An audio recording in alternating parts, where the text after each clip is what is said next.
Coach, BYU, Houston, UCF, Cincinnati, the 4 newcomers to the Big 12. From your perspective, with an established great basketball program, what is this transition like as you move from the American, which had good basketball, but now you move into what is perceived as the best conference in America?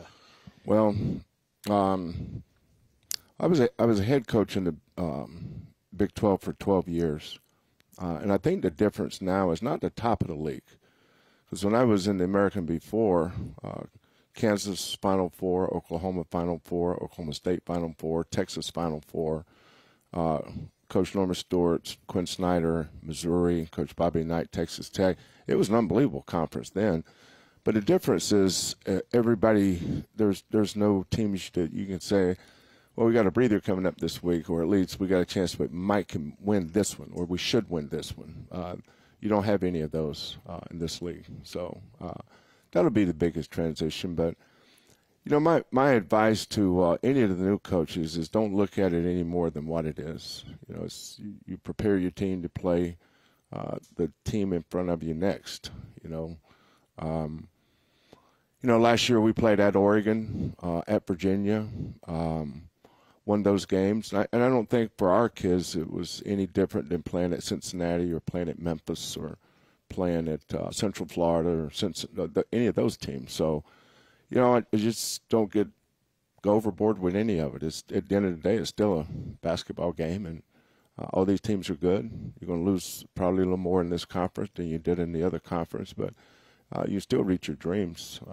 Just win enough, I guess.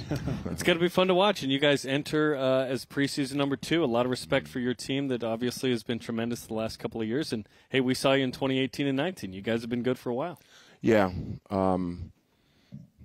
Houston had a good program in the early 80s when they were in the Southland Conference with all the Texas schools, Arkansas, schools like that, Baylor, TCU, Texas Tech, Rice. All those made up a tremendous conference. Then in 1997, I was at Oklahoma in the original Big 8. And then the 4 Texas schools came in. And then the schools that from the Southland that were not selected to go to the Big 12 kind of went off into Never Never Land. They became insignificant. And I think one of the issues with that is the support dried up because season ticket sales dropped. There was no identity. You know, it's like, BYU's rivals. Can you imagine not ever playing your rivals again? Brutal. Yeah, and that's what happened. Your rival became UNC Charlotte or Texas El Paso. And whereas your fans are used to playing Texas and Baylor. So here comes Old Dominion when they're in the Conference USA. Now, we've had, I think, 6 consecutive years of sellouts. So our fans are there's an expectation there that we're going to win. But I remember going to BYU. BYU's has always had tremendous fan support. Beautiful. Still called the Marriott Center. Yep. Right? Marriott Center. And I love Mark Pope. When I was, let me tell you Mark Pope's story. So I'm the head coach at Washington State University, the #1 high school player in the state of Washington from Mercer Island High School. His high school coach was Ed Pepple. Was this blonde-headed kid, and, I mean, he could play. I mean, he wasn't good. He was really, really good. And I was dumb enough to think we had a shot. And he did he sign with Washington or Kentucky out of high school? Washington for 2. And then transferred. Then went to Kentucky. Yep. And so we had a stretch there where we beat Washington 7 straight times. And I'm thinking, we got shot at this Pope kid. Nobody thought we were going to get him. Well, come to find out they were right. we had no shot. But I've always really, really liked Mark. He's a good man. You guys are lucky to have not only a great coach but a great guy. We like personality too, and yeah. he's got a lot of personality. Yeah, he does. He does. He was like that in high school. Was he really? Yeah, he was. I always liked. There was a kid from Mount Vernon named Mark Hendrickson that played for me at Washington State who was played Major League Baseball and played in the NBA. He was got drafted baseball and basketball. But the guy that he looked up to was Mark Pope. So Mark's has a great reputation in the state of Washington, and he's proven himself to be a tremendous college basketball coach too. All right, so you go way back with Mark Pope. You obviously go way back with Dave Rose as well, who Mark essentially replaced and is now the head man. So how do you view BYU basketball, having competed against and known Dave Rose for a long time, and now, you go back with Mark as well? I go all the way back to Danny Ainge driving the length of the court, making that shot. Was that against Notre Dame? Yep, correct. 1981. Notre Dame. And, one of my favorite football teams ever was LaVell Edwards and those BYU teams. I mean, everybody talks about this offense they have now. LaVell Edwards was doing that, 40 years ago? Yeah. I mean, he was doing this stuff way long ago. I mean, people that had no idea where BYU was loved BYU football because of their quarterbacks, their offense. I don't remember nothing about their defense. Neither do we. Yeah, we might not even have one. Hurry up and let them score so we can go score. Maybe they'll fumble. But I remember watching the limited games we had back then. But somehow the TV people were smart enough to put BYU on because they always had one of the great offenses. They're just fun to watch. I remember Jim McMahon was one of them. There's another. The guy won the Heisman. What was his name? Ty Detmer. Yeah, he was. And Steve Young. Right after Andre Ware at Houston. That's right. Yep. And Steve Young. Yep. I mean, you talk about quarterback U. BYU was quarterback U before there was a quarterback U. Yeah, and Houston had some really good ones as well, and then Alabama and Oklahoma most recently. So it's been fun. And when did you really get to know Dave? Because obviously Dave Rose played at Houston on Phi Slava Jama, and he's in attendance at the 2019 game. Yeah, and he still connects there. Yeah. So we were both we're at Jordan School now, but at the time when we were at Oklahoma, my wife and I would always go on Nike coaches trips in the summer, and they'd take us to these exorbitant places, British West Indies and Hawaii and Costa Rica and Lake Tahoe, just nice places, and they'd put the dog on for the coaches and their wives, and my wife and Dave's wife just connected, and then Dave and I started connecting, and so when I became the head coach at Houston, one of the first people I heard from was Dave, which didn't surprise me because you talk about a class act, and I think about all the kids that Dave coached over the years, the impact he's had on their lives, which is why you get into coaching to begin with. But Dave Rose was one of those guys that you called coach, and you always felt good about your profession, and he was one of us. Now, we're talking about how much fun it was to watch BYU football. A lot of people feel that way about your basketball team, Coach. Just it's fun to watch Houston basketball right now.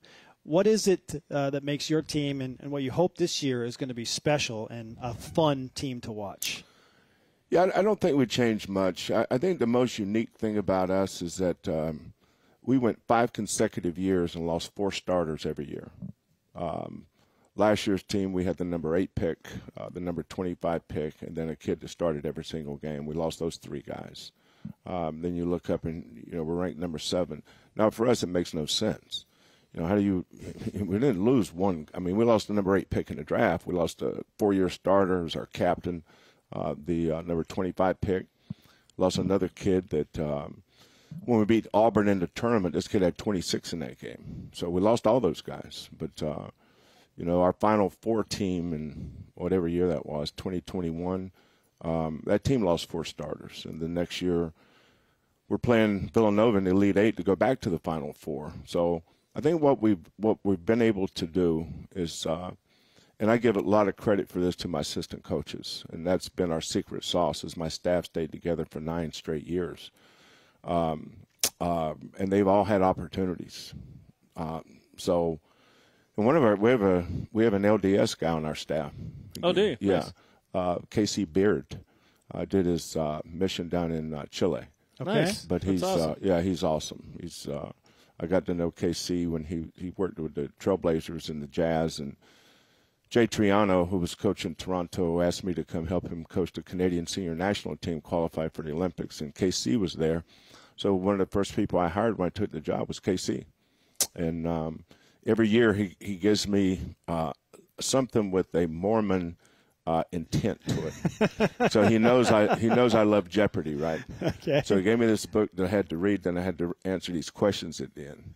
So he's asking me these questions to make sure I read the book. And Ken Jennings is a member of the church. So yeah. Is he? Yes. That's good to know. Yes. That's good to know. But I love Casey. I just love hanging out with him.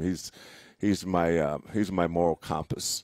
I said, Casey, you got to stay by me all the time. He's happy to do it, I bet. Yeah. That's awesome. But our staff does a great job evaluating. You know, in the 9 years we've been there, every coach has a top 10, right? Your top 10 players. Well, in 10 years, we've had 2 kids transfer. And that bodes well, and that speaks back to our staff on how they evaluate. Wow. We don't lose guys. They come back. You know, that's why you lose 4 starters every year, but we didn't lose anybody from that's coming back, that's eligible to come back. They didn't transfer. That's notable in this day and age. Absolutely. Yeah, absolutely. You know, last year's team, we lost a guy, but we also got a kid that was all conference in the Big 12, and L.J. Cryer from Baylor. We got Big time. Temple's best player, averaged 15 points a game at Temple. So we built our program with high school kids, and our mantra has been develop. Just develop our high school kids, and then fill in where we can, where we need to. But we haven't had to take a lot of portal kids because our kids always come back, and we focused on recruiting the best high school players that fit our program. How many stars you have by your name is irrelevant. Like the kid that was a first-round pick this year, Marcus Sasser. Kids are rated top 50, top 100. Well, this kid was rated 320. We were the only school in the state of Texas that offered him a scholarship. Wow. And he winds up being the 25th pick in the draft because his character is probably better than his talent at the time. But then he remained a great kid, but then he got developed. But again, I give a lot of credit to our staff. We have a tremendous staff, and they deserve a lot of credit for our success. It's great to connect with you on this show and to be in the Big 12 with Houston. And you got some BYU ties, man. Yeah, that's great. Yeah, no, I love your coach, and I've got my guy Casey Beard. Let's go, Casey Beard, keeping it straight. Let's go. It's my guy. His mom and dad still live in, I think, Twin Falls, Idaho. Still there. Well, he's a true Mormon, though. Yeah, he is. If you have a relative in Idaho, that's what's up. Yeah. Okay, Coach Sampson, thanks so much. Thank you, guys. I appreciate being on.